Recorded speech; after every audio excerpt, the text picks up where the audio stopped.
हम हैरान हो गए देख के कि हमारा घर तहस नहस हो चुका था। मैंने मॉम को कस के गले लगाया, दिलासा देना चाहा कि सब ठीक हो जाएगा, कि तभी अचानक कोई जोर जोर से दरवाजा खटखटाने लगा। हम बहुत घबरा गए। हम डिनर करने बैठे ही थे कि एस ने एकदम से नाक सिकोड़कर अजीब सा मुंह बनाया। डैड, क्या अब हम प्लीज किसी अच्छी सी जगह पर रह सकते हैं? क्यों? ये जगह अच्छी है और हमारा घर बहुत आलीशान है, लेकिन ये फ्राइड चिकन की स्मेल मुझे मार डालेगी डैड।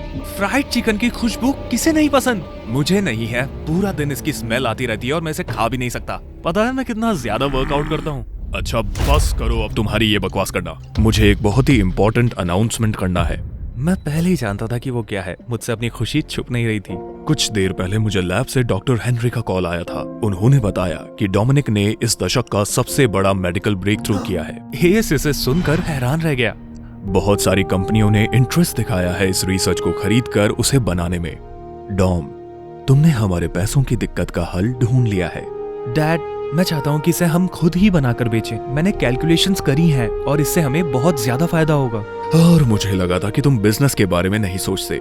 एस, तुम्हारा भाई तुम्हें सीईओ के ओहदे के लिए कंपटीशन दे रहा है, तो आज का जाम उठाते हैं डोमिनिक के नाम। डोमिनिक के नाम। अगले दिन मैंने सोचा कि मैं वहाँ जाता हूँ जहाँ एस वर्कआउट करता है। वो मुझे देखकर खुश नहीं था। बॉक्सिंग ग्लव्स पहनकर वो पंचिंग बैग को मारने लगा। पक्का पंचिंग बैग की जगह वो मेरा चेहरा इमेजिन कर रहा होगा। मैं भी एक्सरसाइज करने लगा, पर कुछ सेकंड्स के बाद एक लड़की के चीखने की आवाज आई। मुड़ के देखा तो एस के पास डेना जमीन पर गिरी हुई थी और वो बहुत कंफ्यूज लग रहा था। ओह माय गॉड, मेरे गाल पर तुमने कोहनी मार दी। क्या? हाँ, मुझे बहुत दर्द भी हो रहा है। ओह माय गॉड, मेरे प्यारे से गाल पर अब क्रिसमस तक लाल धब्बा रहेगा। अपनी हंसी रोककर मैं एस के पास गया। रो रोकर डेना सबका ध्यान अपनी तरफ खींच रही थी। Okay, I am sorry. रोना बंद कर दोगी प्लीज? मैं तुम्हें पास के अस्पताल में ले चलता हूँ ना। इससे अच्छा है तुम मुझे रंच पर ले चलो, मेरे गाल पर आइस लगा लूंगी। तुमने उसे मारा है, इतना तो करना ही चाहिए। एस मुझे गुस्से से देखने लगा। सॉरी, लेकिन इसके लिए टाइम नहीं है मेरे पास। ओह माय गॉड, दर्द हो रहा है मेरा चेहरा। ठीक है, मेरे ख्याल से हमें लंच पर चलना चाहिए। डोमिनिक, तुम भी आओ हमारे साथ। इसका आना जरूरी है क्या? बिल्कुल आऊंगा। बाद में फूड कोर्ट में मुझे देखकर बड़ा मजा आ रहा था कि डेना मजे से अपना स्मूदी पी रही थी और एस बहुत बोर हो रहा था। यकीन नहीं होता, मैं बायोटेक के फ्यूचर प्रेसिडेंट के सामने खड़ी हूँ। वाओ। किसके बारे में बोल रही हो? मेरे बारे में अभी कुछ पक्का नहीं हुआ है ब्रो। ऑफ कोर्स वो एस ही होगा। तुम बहुत अच्छे हो एस। तुम्हारी अगली गर्लफ्रेंड तो दुनिया की सबसे लकी लड़की होगी। उसने आंख मारी और एस बोरियत से देखता रहा। ये तो बहुत ही अच्छी सेकंड डेट है। ये डेट कैसे हुई? और पहली डेट कब थी हमारी? तुम्हें हमारी 7th क्लास की डेट याद नहीं? जब हम अम्यूजमेंट पार्क गए थे और मेरी गो राउंड पे बैठे थे, तुमने मेरा हाथ पकड़ा था और तुमने मेरे जूतों पर उल्टी कर दी थी। हे भगवान, तुम उल्टी वाली लड़की हो?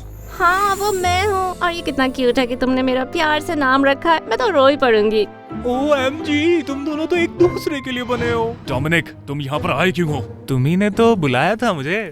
डेना, अब तुम्हारी तबीयत ठीक है? बहुत ठीक है। अच्छी बात है, तो मैं यहाँ से चलता हूँ। मुझे और भी जरूरी काम है। क्या? पर उसकी बात पूरी होने से पहले ही एस चला गया और मैं जोर जोर से हंसने लगा। उसकी सजा मुझे तुरंत मिल गई क्योंकि डेना ने मुझ पर स्मूदी उड़ेल दी और वो वहाँ से चली गई। लेकिन मजा तो बहुत आया। मैं क्लोवर के साथ कैफे में बैठी थी कि जस्टिन डोमिनिक को ढूंढते हुए आया। हमने कहा कि हम भी उसी का इंतजार कर रहे हैं। वो हमारे साथ बैठ गया और अपने फोन पे खेलने लगा। हमेशा की तरह क्लोवर उससे चिढ़ी हुई थी। फुर्र करके जूस पी रही थी कि अचानक वो जोर जोर से खांसने लगी। हे, क्या तुम ठीक हो? कितनी लापरवाह स्क्विड हो। तुमने मुझे स्क्विड कहा? ऐसे कपड़े पहनोगी तो और क्या कहूँगा? दूर देश से आई हुई बहुत ही सुंदर राजकुमारी। हाँ, तो सेंसिबल बात तो यही होगी। उनका झगड़ा देखकर मुझे हंसी आ रही थी कि तभी डोमिनिक आया, बड़ा जोर से मुस्कुराते हुए। हाँ गया हमारा सुपरस्टार। पूरी न्यूज में तुम्हारे चर्चे हैं डूड फिस्ट बम। मुझे तुम पर बहुत गर्व है डॉन। तुम्हारे साथ कल रात ही सेलिब्रेट करना चाहता था पर डैड ने बिजी कर दिया। अब तुम प्यारे बेटे बन गए हो। वो तो मैं हूँ। ओके, डोमिनिक यहाँ आ गया है तो फिर अपनी खबर बताओ।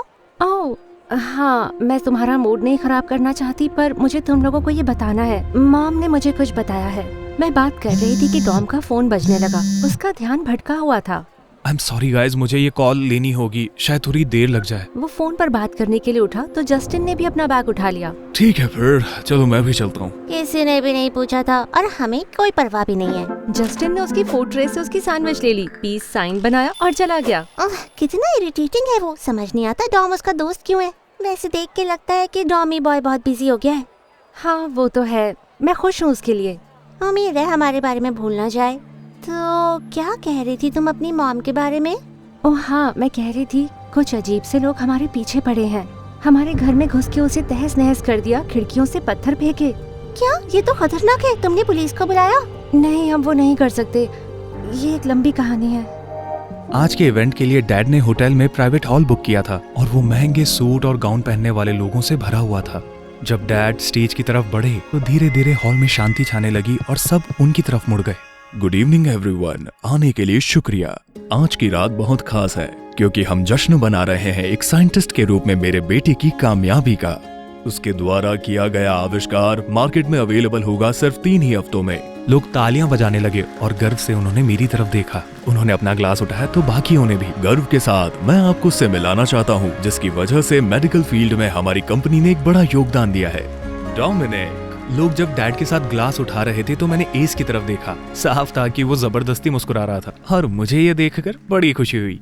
कुछ देर लोगों से बात करने के बाद मैं एक ब्रेक लेकर अलग बैठ गया। मैं बार पर बैठा ही था कि डैड मेरे पास आए, एक सोफिस्टिकेटेड कपल के साथ। अरे डोमिनिक, इधर थे तुम, मिलो मिस्टर हैंसन से।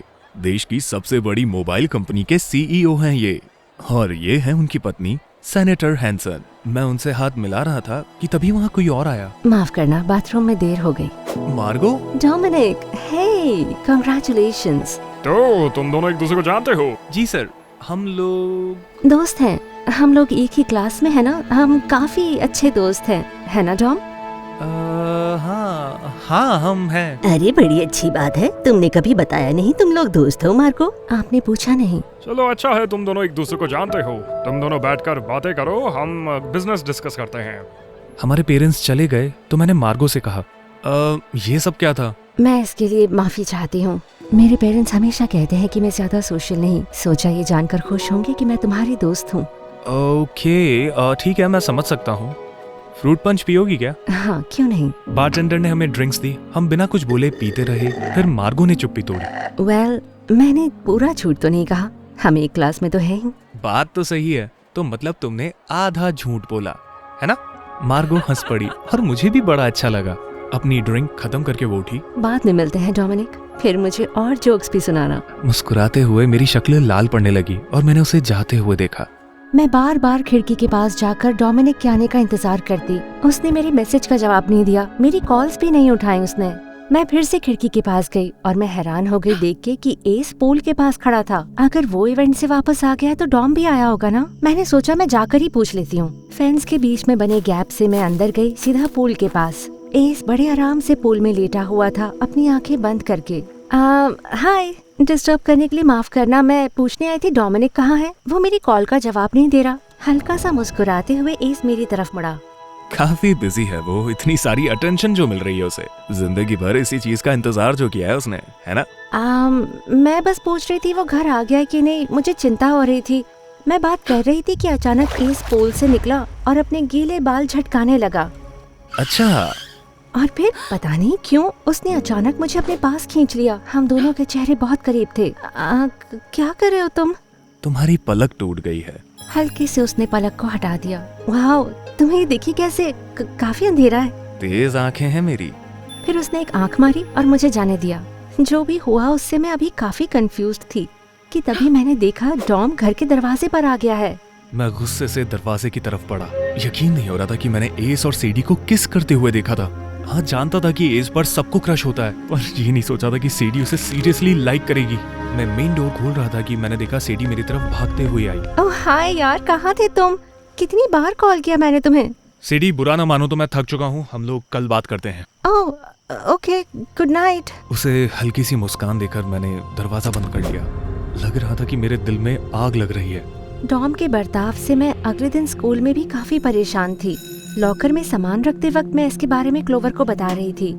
तो कल रात ना मैं डॉम के घर पर गई तभी मैंने देखा कि क्लोवर मेरी बात नहीं सुन रही थी, बल्कि मेरे पीछे किसी को देख रही थी। रुको, क्या ये डॉम है? मैं पीछे मुड़ी और जो देखा उस पर मुझे यकीन ही नहीं हुआ। डॉम की शर्ट ऊपर से खुली हुई थी। अब वो मोटे मोटे चश्मे नहीं पहने हुआ था और जेल लगाकर उसने बाल स्टाइल करे हुए थे। हॉलवे में खड़े हुए सारे बच्चे आज उसको देख रहे थे। तुम साइंस वाले भोंदू डोमिनिक हो ना? हे, ये नया अवतार कैसे? हम तुम्हें पहचान भी नहीं पा रहे। लेकिन डोमिनिक ने हमें ऐसे इग्नोर किया जैसे हम वहाँ हो ही नहीं, और फिर जाकर मार्को से बात करने लगा। दोनों किसी बात पर हंसते हुए वहाँ से एक साथ चले गए। क्या उसने हमें इग्नोर किया और चला गया मार्गो के पास? मैं चुपचाप उन दोनों को देखती रही और अचानक जस्टिन हमारे पास आ गया। क्या ये डोमिनिक है? उसके बालों को क्या हुआ? क्या पता, हमें क्लास के लिए देर हो रही है क्लोवर। हाँ, तुम जाओ, मैं 2 मिनट में आती हूँ। मैं वहाँ से चली गई। हे, 1 मिनट के लिए अपना हेडफोन उतारोगे? हमें बात करनी है। बात करना जरूरी है क्या? हाँ, जरूरी है। डोमिनिक के साथ चल क्या रहा है? उसने मार्गो या सीरी के बारे में तुमसे कुछ कहा? डोमिनिक और मेरे बीच की बातें हमारे बीच ही रहेंगी और तुम ज्यादा टांग मत अड़ाओ। वैसे ही काफी अननोइंग हो। अब मेरे रास्ते से हटो, मुझे अपना वीडियो गेम खेलना है। उम्मीद है हार जाओ। अगले दिन जब मैं किचन में गई तो देखा मॉम टेबल पर बैठी थी अपना सर पकड़कर। मॉम, आप ठीक हो? मॉम ने हाथ हटाए तो वो रो रही थी। मॉम, क्या हो गया? जिन लोगों ने हमारा घर तबाह किया, उनके बॉस ने कॉल करके कहा कि उन्हें पैसा चाहिए। मैंने कहा मैं थोड़ा पैसा लौटा सकती हूँ, लेकिन उन्हें सब कुछ चाहिए। सेडी, उसी ने मेरे इमिग्रेशन के पेपर्स बनवाए थे। कहा अगर मैं जल्दी से पैसा नहीं लौटाऊंगी तो मेरे पेपर्स में गड़बड़ी कर देगा और मुझे देश से निकलवा देगा। क्या मॉम, वो ऐसा नहीं कर सकते, है ना? उन्होंने निराशा से मुझे देखा और मैंने उन्हें गले लगा लिया। मैं घबरा गई थी। मैंने क्लोवर को कॉल करके सब कुछ बताया और उसने कहा कि मैं तुरंत डॉम से बात करूं। आजकल वो बहुत बिजी है और पता नहीं अजीब बिहेव कर रहा है, पर ये तो इमरजेंसी वाली बात है ना। और क्या, उसकी फैमिली की बहुत पहचान है और वो तुम्हारा दोस्त है। सुनो, अभी मुझे जाना होगा, लेकिन मुझे बताना क्या हुआ, ओके? क्लोवर ने फोन रखा। मैंने डॉम के घर की तरफ देखा। वो सही थी, वो अब तो मेरा साथ देगा। मैं तुरंत उसके मैंशन में गई। मेड ने मुझे अंदर आने दिया और कहा कि डॉम लाइब्रेरी में है। मैं अंदर गई तो देखा एक चेयर पर बैठकर डोमिनिक एक बुक पढ़ रहा था। हे, डोमिनिक ने कुछ कहा नहीं। मुझे लगा शायद उसने मेरी आवाज नहीं सुनी, तो मैंने पास जाकर उसे टैप किया। तब उसने मुझे देखा और अपनी किताब नीचे रखी। सॉरी, तुम्हें आते हुए देखा नहीं। क्या हुआ? मैं बोलने वाली ही थी कि उसका फोन बजा। उसने इशारा करके मुझे इंतजार करने को कहा। सर, ऑफ कोर्स, हाँ मैं आ जाऊंगा, अभी निकलता हूँ। फोन काट कर उसने फिर मुझसे कहा, सॉरी मुझे जाना होगा। तुम्हारे पास 5 मिनट नहीं? ये थोड़ा इम्पोर्टेंट है। अभी नहीं, बाद में मिले। ठीक है। जाते वक्त उसने मेरी तरफ देखा भी नहीं और अचानक मेरी आंखों में आंसू भर आए। मैं मैंशन से जाने लगी थी कि अचानक एस मेरे पास आया। हे रुको, तुम परेशान लग रही हो, क्या सब कुछ ठीक है? हाय। हाँ, नहीं, वो जाने दो। माना मैं डॉम नहीं हूँ, लेकिन तुम मुझसे बात कर सकती हो, जानती हो ना? नहीं, ऐसी कोई खास बात नहीं है। तुम्हें बोर नहीं करना चाहती और पक्का तुम्हें और भी इम्पोर्टेंट काम होंगे। बताओ तो, कम ऑन। एस मुझे लिविंग रूम लेके गया और मैंने सोचा उसे सब बताती हूँ। ओके, समझ नहीं आता अब मैं आगे करूँ क्या। मुझे अभी पता लगा है कि हम लोगों पे बहुत कर्जा है। जिनसे मेरी मॉम ने कर्जा लिया है वो हमारा घर हड़पने की धमकी दे रहे हैं। मॉम के इमिग्रेशन स्टेटस को भी धमकी दे रहे हैं क्योंकि पेपर उन्होंने ही बनवाए थे। एस चुप रहा। कुछ समय के लिए वो सोच रहा था। अगर तुम्हारी मॉम के इमिग्रेशन पेपर्स गैर कानूनी नहीं है तो घबराने की कोई बात नहीं। मैं इमिग्रेशन ऑफिस में कुछ लोगों को जानता हूँ, तो मैं उनसे बात करता हूँ। सच में? क्यों? सेडी, डॉम की तरह मैं भी तुम्हें लंबे समय से जानता हूँ। हम पड़ोसी हैं, करीबी दोस्त ना सही पर दोस्त तो हैं। भरोसा करो, ये बड़ी बात नहीं है। एस, मैं पता नहीं मैं क्या कहूँ। Thank you so much. फिर मैं चली गई। काफी हैरान थी इस नई सिचुएशन से, पर मॉम की मदद करने के लिए जो भी करना पड़ेगा मैं करूँगी। अभी काफी उड़ रहे हो तुम छोटे भाई, पर मैं जानता हूँ कि तुम्हारी कमजोरी क्या है और उसी का इस्तेमाल करके मैं तुम्हें नीचे गिराऊंगा।